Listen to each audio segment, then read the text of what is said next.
Salut et bienvenue dans Conscious Woman Podcast, les entretiens de l'été.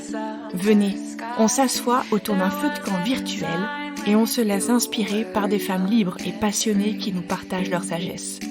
Je suis Marie-Gabrielle Amadieu, coach professionnelle et ex-Bac+15 en je sais pas ce que je veux faire vraiment, je doute de mes capacités et je me mets la pression de ouf. Avec Conscious Woman Coaching, je vous invite à rejoindre la tribu des femmes qui se libèrent de tout ce poids et réalisent tout leur potentiel.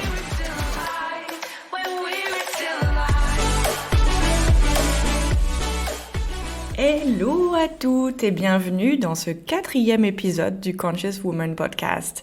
Alors surprise, oui, aujourd'hui c'est moi, la femme inspirante que j'ai invitée.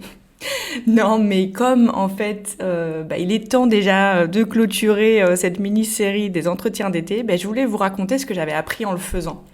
Parce que oui, il n'y a eu que 3 épisodes, et je vais vous raconter d'ailleurs dans quelques instants pourquoi j'aurais aimé qu'il y en ait plus, mais voilà. Mais bon, le podcast va continuer, donc ça c'est la bonne nouvelle. Mais je voulais, vous raconter parce que même en 3 épisodes, en fait, j'ai vraiment été étonnée, pour être honnête, de tout ce que j'ai appris et pas, évidemment, je vous parle pas au niveau technique, oui, parce que j'avais aucune idée de comment faire un podcast, donc oui, j'ai découvert les joies de tout un tas de trucs techniques, mais pas à ce niveau-là, plutôt au niveau vraiment développement personnel, j'ai été frappée de tout ce que ça m'a appris. Alors, ça va vous intéresser si, évidemment, vous-même, vous avez déjà eu envie de démarrer une forme d'expression comme ça, que ce soit via un blog, un podcast ou n'importe quoi, ou en tout cas de partager, disons publiquement, quelque chose qui vous expose. Ça peut vous intéresser si, même au-delà de ça, vous avez, en cette période de rentrée, n'est-ce pas, des envies de changement, peut-être des aspirations, des désirs, des nouveaux projets, mais que peut-être vous ne savez pas trop comment vous y prendre, comment avancer, ou vous vous sentez bloqué. Moi ici, je veux juste vous dire très honnêtement ce que j'ai appris et très simplement aussi, parce que en fait, mon intention avec ce projet Conscious Woman, c'est vraiment de vous aider à dépasser vos blocages pour créer les carrières, les business que vous avez envie de créer. Et moi j'ai 15 ans d'expérience professionnelle. J'ai des centaines d'heures que j'ai passées à prendre la parole dans des formations devant des managers, dans des grosses boîtes, des gens que je connaissais pas. Mais je dois dire que quand j'ai fait ce petit projet d'été qui était absolument pas prévu de faire des interviews et de lancer un podcast, c'était pas si évident que ça. Et encore une fois, j'ai appris plein de choses. Donc je pense que c'est évidemment pour tout le monde pareil, mais que on n'ose pas forcément dire là où on a lutté ou là où ça n'a pas été facile et tout ça. Et voilà, moi je trouve que c'est important d'oser se le dire et au lieu d'être toujours là à essayer de faire genre je masterise le game de l'internet, de la création et de tout ça. Voilà. Parce que c'est pas évidemment comme ça que ça se passe en coulisses. Ok, alors on passe dans le vif du sujet. Donc si vous arrivez que vous n'aviez pas forcément suivi cet été, donc j'ai réalisé 3 interviews de femmes qui m'inspirent beaucoup, qui font un boulot super dans le monde. La première c'était Linda Bortoletto qui est aventurière et écrivaine. Ensuite on a eu Vidhi Sadhana qui est yoga thérapeute et on a parlé de ce qu'était la puissance féminine. Et puis, il y a eu Kim Deramo, qui est une médecin américaine, spécialiste de la médecine corps-esprit. Donc, évidemment, allez écouter ces sessions, elles sont sur YouTube et sur les plateformes de podcast, si vous l'avez pas encore fait. Alors, j'aurais aimé donc faire au moins une interview de plus, mais ça n'a pas été possible dans le temps que j'avais et je vais vous raconter ça plus en détail. Mais donc, par contre, j'ai appris énormément. D'abord, la première chose que j'ai appris, je vais vous partager 4 grosses leçons, vraiment que j'ai appris avec cette expérience. La première, c'est que vraiment, vous n'avez pas besoin d'une stratégie ou d'un plan pour démarrer votre idée ou pour progresser sur n'importe quel projet. Vous avez juste besoin d'un désir ou d'une idée ou d'une intuition, même si c'est pas une idée complètement formée, d'une aspiration. Alors, ça peut paraître bête, hein, mais moi, il me semble qu'on a quand même une façon de penser et de fonctionner qui est extrêmement rationnelle, cerveau gauche, logique, etc. dans notre culture. Et donc ça nous façonne, mais c'est pas forcément notre mode de fonctionnement naturel. Par ailleurs, on est aujourd'hui dans un mouvement où on est complètement fasciné par tout ce qui relève de l'entrepreneuriat et de la créativité, ce qui est super chouette au fond, je pense, c'est qu'il y a vraiment une aspiration de l'humain à se mettre en position de créateur et pas seulement de consommateur. Mais du coup, je pense que quand on pense spécialement boulot et même art ou créativité ou projet comme ça qui nous intéresse, on passe quasiment tout de suite en mode business, stratégie, donc cerveau gauche, quoi, logique rationnelle. Ton podcast ou ton blog, ok. Alors c'est pour quelle cible? Tu vas parler de quoi? Tu vas parler à quelle fréquence? Ça va durer combien de temps? Quel format? Comment tu vas le faire connaître? Techniquement, comment? Qu'est-ce que tu vas faire? Il faut que tu te renseignes, de voir comment ça marche, etc. Quels sont les outils? Et donc, tu peux passer des heures à lire des articles et regarder des vidéos qui t'expliquent comment démarrer un blog, comment démarrer un podcast, etc. Je prends l'exemple du podcast ici parce que voilà, mais c'est pour n'importe quel autre projet pareil. Monter sa boîte, changer de boulot, acheter une maison, j'en sais rien. Enfin, pour tous les projets, c'est pareil. Tu peux passer des heures et à chercher des infos pour essayer de planifier le truc. Et en fait, moi, quelqu'un comme moi, ça me bloque complètement. Même si j'y vais, je fais ça naturellement parce que c'est notre culture, encore une fois, de tout de suite penser rationnellement. Mais dès que je commence à me poser ce type de questions, du genre, voilà, c'est quoi le projet, pour quelle cible, et tu vas faire quoi, et comment, je ne sais pas. Je ne sais pas. Et donc, ça me bloque. J'ai juste une idée, en fait. J'ai juste une intuition. Alors, est-ce que c'est une histoire de masculin-féminin, entre guillemets, c'est-à-dire, voilà, l'énergie de la planification, de la rationalisation, c'est plutôt masculin. Et ici, moi, je suis plutôt dans une énergie féminine. Je pense qu'il y a certainement de ça. Mais en tout cas, ça me parle pas et c'est pas comme ça que je vais me mettre en action. Ici, ce que j'ai appris, c'est que j'ai agi sur mon intuition au lieu de réfléchir, pour une fois, de trop essayer de planifier. J'ai eu cette idée, je me suis dit, tiens, ça serait vraiment sympa de faire ça cet été. J'ai tout de suite pensé à Linda, comme première invitée, et je me suis dit, tiens, en fait, tout ce que ça me prend, c'est de lui envoyer un mail via son site, tout simplement, et puis je verrai bien. Et puis, grosse surprise, là, pour le coup, elle m'a répondu super rapidement, dans l'heure, je dirais, et elle m'a dit, ok, tout de suite. Donc, voilà, c'était parti. Et donc, une semaine après, on faisait de l'entretien, et donc, j'ai fait un nombre incalculable de recherches Google et YouTube pour comprendre, comment héberger un podcast, comment uploader sur YouTube et tous ces trucs techniques. Ça a été réglé. Oui, ça prend du temps, c'est consommateur de temps, mais c'est pas compliqué à trouver et à faire. Alors, bien sûr, c'est à double tranchant de pas avoir de stratégie, je vais y venir, mais le gros avantage, c'est que, évidemment, on passe à l'acte. Donc, ma question pour vous, là tout de suite, c'est de vous demander, est-ce que vous avez un désir, une intuition, une idée, une envie, une aspiration, ou même un objectif pour d'ici la fin de l'année, par exemple.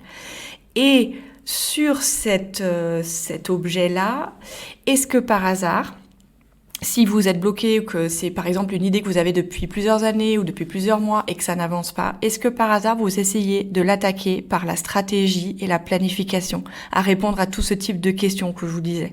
Est-ce que par hasard ça pourrait être ça la cause de votre blocage? Ou est-ce que peut-être vous pourriez juste faire un email à partir de votre idée ou de votre désir et vous mettre en action comme ça? Ok. Alors, la deuxième leçon, c'est que oui, dans un deuxième temps, après une première action, j'ai besoin d'un plan. Pour moi, ce qui s'est passé, c'est que, évidemment, j'ai fait cet entretien. J'étais étonnée que ça marche, mais donc voilà, ça s'est fait. Et du coup, je me suis dit, génial. Donc j'ai commencé une série. Donc maintenant, il me faut d'autres invités.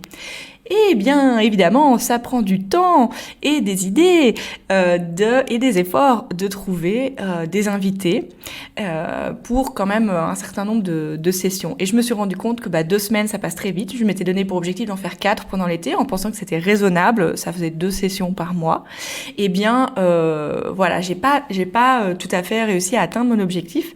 En fait, comment ça s'est passé, c'est que du coup, moi j'ai invité des femmes d'abord que je connaissais, avec lesquels j'avais un contact. Et évidemment, donc ça a bien fonctionné en fait pour Vidi, pour Linda, je la connaissais pas personnellement, mais j'avais un contact avec elle parce que voilà, j'avais lu ses bouquins, je la suis sur les réseaux sociaux, etc. Donc je l'ai contactée grâce à ça aussi. Et Vidi et Kim Deramo, je les connaissais aussi, j'avais un contact avec elles. Donc ça a été super. Par contre, j'ai invité plusieurs autres femmes avec qui j'ai pas de rapport personnel, j'ai pas de contact, et qui ont des plateformes aussi plus grosses.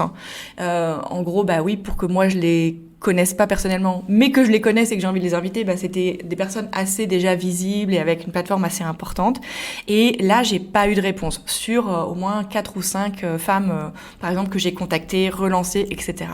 Donc, voilà, ça m'a appris que, c'est un gros boulot, que ça nécessite beaucoup de planning, que ça nécessite de générer probablement un nombre d'idées très élevé de personnes à inviter pour pouvoir, en tout cas, si vous n'avez pas les contacts personnels avec ces personnes pour pouvoir donc les obtenir. Et voilà, j'ai appris ça. Et donc ce qui est cool, c'est que dans l'histoire, ce que j'ai appris, c'est que j'aimais faire ça et que donc j'allais continuer le podcast, mais avec la structure où ce sera moi en solo et puis où j'inviterai des gens, mais à une fréquence moindre. Ce qui me permettra de pouvoir bien planifier les choses en amont et pas me mettre trop de pression sur le dos. Parce que c'est ça aussi que du coup ça a causé, c'est que j'ai fait un truc spontanément, ce qui encore une fois est super et je regrette pas, et c'est vraiment la première leçon, c'est juste de démarrer. Mais ça m'a fait aussi du stress et des doutes aussi pendant l'été quand je voyais que tiens mon Dieu, mais qu'est-ce que je vais faire, etc. Ce qui n'était pas vraiment l'intention et l'énergie dans laquelle j'étais à la base quand j'ai voulu faire ça. Donc voilà. Donc la leçon ici pour moi, c'est que je me dis, oui, moi qui ne suis pas du tout quelqu'un de structuré à la base, c'est vrai que j'ai un nouveau rapport maintenant à ça, c'est que la structure et la planification en amont, en fait, je vais faire ça pour m'aider. Mais pas parce que il faut que, comme je vous disais dans la première leçon, que il faut tout de suite savoir exactement comment et tout. Non, c'est je lance mon idée, le truc qui me plaît, et après je vais m'appuyer sur la structure et le planning pour m'aider à réaliser ce que vraiment je kiffe, en fait. C'est plutôt dans ce sens-là. Donc voilà, qu'est-ce que vous avez vous comme rapport avec le planning, avec l'organisation, et est-ce que peut-être ça peut devenir quelque chose que vous faites non pas encore une fois par conditionnement, sous la pression, mais quelque chose que vous faites pour vous, pour vraiment vous faciliter en fait les choses et vous permettre de faire ce que vous aimez. C'était ma deuxième leçon. La troisième, et je dirais la plus grosse leçon, c'est que tu seras extrêmement surprise de tout le stress qui va monter quand tu vas lancer quelque chose de nouveau comme ça. Donc moi, avant la première interview, j'étais hyper heureuse que Linda ait accepté mon invitation, ça c'est clair. Donc j'ai eu une espèce de phase d'euphorie et assez rapidement, en fait, je suis passée en mode finalement bon élève. Et donc c'est pour vous dire aussi que voilà, on est tous toujours en train d'évoluer quoi. Et là, j'ai vraiment été étonnée, mais je me suis vue passer en mode pilote automatique, c'est-à-dire ce mode de bon élève qu'on a internalisé depuis tellement longtemps. Donc, on y retourne dès qu'on est en fait dans une situation inconnue, paf, l'automatique reprend. Et donc, préparer, surpréparer, bosser, y penser limite jour et nuit, ne pas réussir à bosser sur autre chose ou à faire autre chose. Vraiment, j'ai été en mode mais complètement focalisée là-dessus pendant quand même 4 jours hein, jusqu'à l'entretien, quoi. Et donc, je m'étais dit, bon, ben, ok, là, j'arrive pas vraiment à me déstresser, mais quand ce sera fini, je me sentirai mieux. Et bien, surprise, après l'interview, qui par ailleurs s'est super bien passée, hein, donc comme je le dirai aussi après, évidemment, notre propre jugement n'est pas du tout objectif, mais en tout cas, je me disais, bon, je me sentirais mieux après. Je me sentais en fait comme dans un examen. J'avais l'impression de préparer je sais pas, une soutenance de thèse de doctorat ou un truc comme ça. Donc je me disais, ça va aller mieux après. Pas du tout. Je me suis pas du tout sentie mieux. Pourquoi ? Parce qu'évidemment, une fois que l'interview a été enregistrée, eh bien, je l'ai regardé. Et surtout, ne pas faire ça tout de suite après le fait, parce que c'est là qu'on est le plus vulnérable et qu'on n'est pas du tout objectif. Et je me suis regardée en vidéo. Si vous avez déjà fait ça, vous savez que de toute façon, c'est toujours horrible. Et donc, j'ai subi une énorme attaque de vulnérabilité. Donc, je me regardais, encore une fois, pas du tout objectivement, tout allait, c'était horrible. Évidemment, Linda était parfaite, magnifique, géniale, lumineuse, et moi, tout l'inverse. Je me suis vue, là aussi, passer à travers des pensées vraiment... Enfin voilà, qui m'ont surprise de type, je sais pas, j'ai vu passer des visages de gens dans ma tête que j'ai pas vu depuis 20 ans en me disant, mais mon Dieu, je vais devoir partager ça maintenant sur YouTube et tout, et maintenant les gens vont le voir. Et je pensais à des gens, mais avec qui je n'ai jamais aucun contact. Et je me dis, mais mon Dieu, qu'est-ce qu'ils vont penser? Vous voyez, ce genre de truc complètement irrationnel. Voilà, donc ça c'était la surprise. Oui, je suis coach, oui, j'ai 40 ans, oui, j'ai 15 ans d'expérience, j'ai parlé devant des centaines de gens que je connaissais pas, qui étaient plus âgés que moi, etc., etc., etc. Mais j'ai fait ce truc. Et là, je me suis sentie, mais comme si j'avais, je sais pas, 15 ans et que j'étais devant un jury de bac ou je sais pas quoi. Et en fait, bah oui, c'est tout con, mais c'est ça, c'est normal quand on fait quelque chose de nouveau, de risquer quelque part pour soi, parce que émotionnellement c'est engageant, qu'on y tient, etc. Et ben en fait tous les vieux conditionnements vont remonter. Et donc moi je suis là pour vous dire que si vous êtes en train de traverser un truc nouveau en ce moment, genre que vous l'ayez choisi ou pas d'ailleurs, soit vous lancez un nouveau projet, mais soit vous, je sais pas, vous arrivez dans un nouveau pays, ou vous devez chercher un job, ou enfin etc. etc. Mais c'est pas pour rien qu'en fait on évite ce genre de situation la plupart du temps, en procrastinant ou en ne voulant pas que s'y mettre ou des trucs comme ça. C'est parce que quelque chose en nous sait très bien que ça va être dur, qu'on va se sentir en danger, qu'on va se sentir con, qu'on va se sentir etc. Pas en contrôle. Et donc bah oui, logiquement, on reste dans ce qu'on connaît parce que on ne sentira jamais tous ces trucs tellement difficiles quelque part ou inconfortables. Et en fait, peu importe, moi je me disais aussi, non mais attends, méditer, enfin voilà, j'ai une pratique de yoga, de méditation, j'ai plein de trucs comme ça, et pendant cette semaine-là, ça m'a pas servi, c'est-à-dire que je n'arrivais quand même pas à déconnecter, même malgré mes pratiques habituelles. Et donc, j'ai compris que finalement, ça ne sert à rien d'essayer de contrôler ça, de se dire je veux pas être en stress, je veux pas surpréparer, je veux pas etc. Je veux me détendre. Vous savez quand on se dit je veux lâcher prise, ça marche pas comme ça en fait. C'est juste de se dire bah ok, je suis stressée, ok, c'est dur, mais bon, je suis en train de le faire. Donc en gros, c'est moche à voir de l'intérieur, mais je suis en train de le faire et c'est ça qui compte et c'est complètement normal. Donc, voilà, vive les foirages ou les sentiments d'avoir foiré quand on fait un truc comme ça nouveau. Si vous êtes en train de traverser des émotions comme ça, et de vous dire, c'est ça en fait, et de vous dire, ça veut dire que je suis nulle. Non, c'est pas parce que vous ressentez tout ça et que vous avez l'impression d'un seul coup d'avoir 12 ans, etc., que ça veut dire quelque chose. Non. Ça veut juste dire que vous êtes en train de faire un truc nouveau. Et donc moi, ce qui m'a aidé, c'est les trucs super classiques. J'ai parlé avec ma sœur au téléphone, j'ai parlé avec ma coach. Voilà, je me suis rendu compte que avec des perspectives extérieures qui m'ont rassurée que oui, ma vision à moi, elle était très déformée et assez exagérée. Et donc ça m'a aidé à prendre du recul, tout simplement, de parler avec d'autres. Donc on est tous égaux devant ça. On se voit pas objectivement. On a besoin de perspective. Et voilà. Et donc c'est tout, quoi. La dernière leçon que je veux partager aujourd'hui avec vous, c'est que mon ego a beaucoup diminué grâce à simplement ces 3 petits épisodes. J'ai en fait beaucoup plus de compassion envers ce que les autres font sur Internet.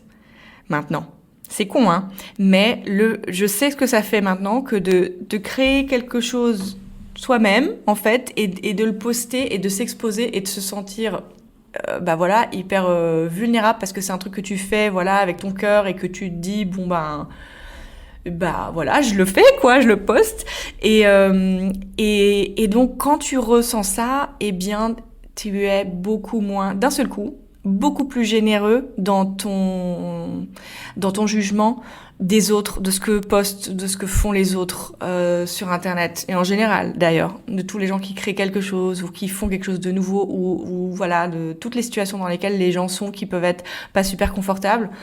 Du coup, ce qui se passe aussi, c'est que j'interagis beaucoup plus. Enfin, c'était déjà le cas, mais j'ai beaucoup plus envie en fait de commenter, de liker les posts des gens que j'apprécie, de leur dire en fait que j'apprécie ou que ça m'apporte quelque chose qu'ils font, parce que je sais que c'est très vulnérable encore une fois de poster des trucs et de pas avoir de retour en fait.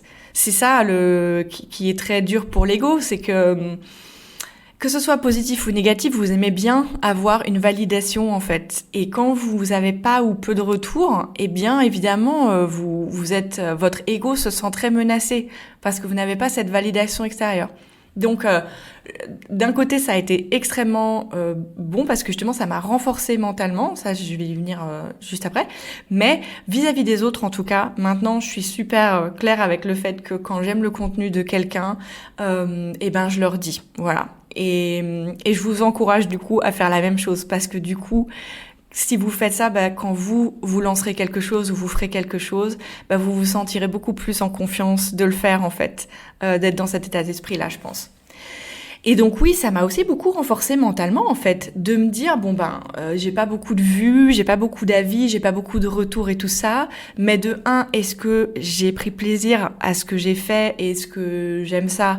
Oui, donc je continue et je ne conditionne pas ce que je fais à un certain nombre de retours ou un certain nombre de vues ou quoi que ce soit.